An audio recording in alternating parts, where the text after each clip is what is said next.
तिथे जागेवर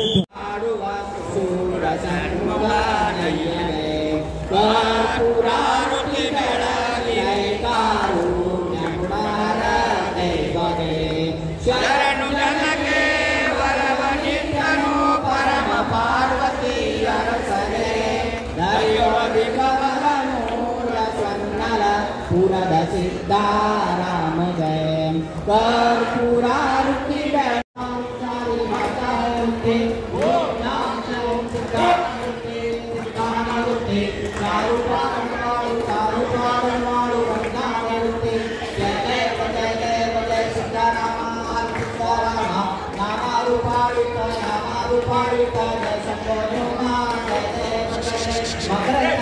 स्वरूपात सगळ्यांना पाठवलेलं आहे। त्या मातृशक्तीला वंदन करून सोलापूर शहरात सिद्धेश्वर महाराज आहे म्हणून आपण सगळे सुरक्षित आहोत आणि तिथंच आपल्याला सगळं जर आपल्याला बाधा येत असेल तिथं आपल्याला सगळ्यांना एकवटायलाच पाहिजे। आपण सगळे आज बहुसंख्येने इथं आलेले आहोत। वेळोवेळी आपल्याला हे आंदोलन करावं लागणार आहे। आपल्या गावात आपले धर्म आणि आपली संस्कृती स्वच्छता आणि टिकण्यासाठी आपल्याला सगळ्यांना हे काम करायचं आहे। आपण सगळे आलेले आहोत आणि आज आपण सगळेजण सिद्धेश्वर महाराजांना साकडे घालणार आहोत की आता आम्ही सौम्य स्वरूपाने तुमची आरती करतोय।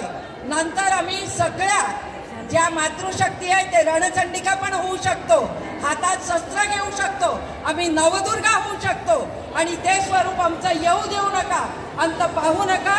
जे आम्ही मागणी करतोय ते सोलापूरसाठी आहे, आमच्या घरासाठी नाही आहे। सोलापूरकरांसाठी आहे। स्वच्छता हा आमचा अधिकार आहे आणि तिथं तुम्ही जर असं करत असाल तर आम्ही आता गप्प बसणार नाही असं आपण सगळ्या महिलांनी आज सिद्धेश्वर महाराजांना अशी आरती स्वरूपात आप साकडे घालणार आहोत। बोला सिद्धेश्वर महाराज की जय।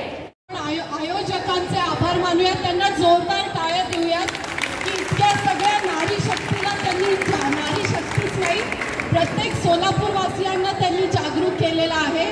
ताई मला 4 वाक्य का दिली, मला तर खूप खूप भरून आलेला आहे। हा माझा अभिमानाचा क्षण आहे।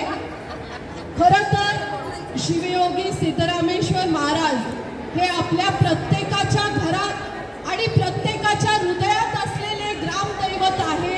त्या ग्रामदैवतांचा हा 950 वर्षे इतिहास असलेली पावनभूमी, ज्याच्यामध्ये 15 शिवलिंग आहेत व संजीवनी योग समाधी आहे, या पावनभूमीचं पावित्र्य जपणं हे आपल्या प्रत्येक सोलापूरवासियांचं कर्तव्य तर आहेच।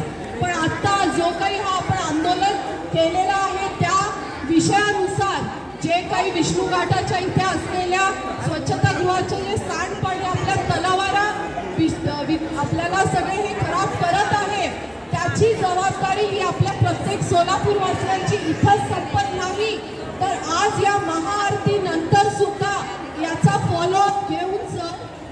फॉलोअप घेऊन आपण प्रशासनापर्यंत अगदी पालकमंत्र्यांपर्यंत जाऊन ती हटवणे ही आपली जबाबदारी आहे आणि त्याच्यासाठी 4 लाईन दिलेत म्हणून ते एंड करावं लागेल। आणि माझ्या मागे फक्त सगळ्यांनी एक मोठा आवाज द्या की जब तक तोडेंगे नहीं तब तक छोडेंगे नहीं। मी पहिली लाईन म्हणणार आहे, तुम्ही दुसरी लाईन म्हणायची आहे। जब तक तोडेंगे नहीं तब तक छोडेंगे नहीं, जब तक तोडेंगे नहीं तब तक छोडेंगे नहीं। आवाज तिकडे येत नाहीये। जब तक तोडेंगे नहीं तब तक छोडेंगे नहीं। मला वाटतं हा आवाज नक्कीच प्रशासन शिवयोगी सिद्धेश्वर महाराज की जय। खरं तर महाभारतामध्ये 2 ओळी आहेत, यदा यदा हि धर्मस्य ग्लानिर्भवति भारत अभ्युत्थानमधर्मस्य तदात्मानं सृजाम्यहम्। ज्या ज्या वेळेला समाजामध्ये वाईट प्रवृत्तीचा प्रवेश झालाय त्या वेळेला शिवा सिद्धरामांनी आपल्या समाजाच्या उद्धारासाठी आपल्याला जागृत करायचं काम केलेलं आहे. हे आंदोलन जे आहे ते कुठल्या जाती विरुद्ध नाहीये. हे आंदोलन जे आहे ते कुठल्या धर्माविरुद्ध नाहीये. हे आंदोलन जे आहे ते प्रशासनाला केवळ जाग आणण्यासाठी आहे. हे सगळ्यांनी लक्षात घ्यावं. आज सोलापूरच्या सिद्धरामेश्वर मंदिरामध्ये आपण सगळे एवढे उपस्थित आहोत. हे सिद्धेश्वर भक्त महाआरतीच्या रूपाने प्रशासनाला केवळ जाग आणू पाहत आहे. ही जाग कशासाठी आहे तर विष्णू घाटावर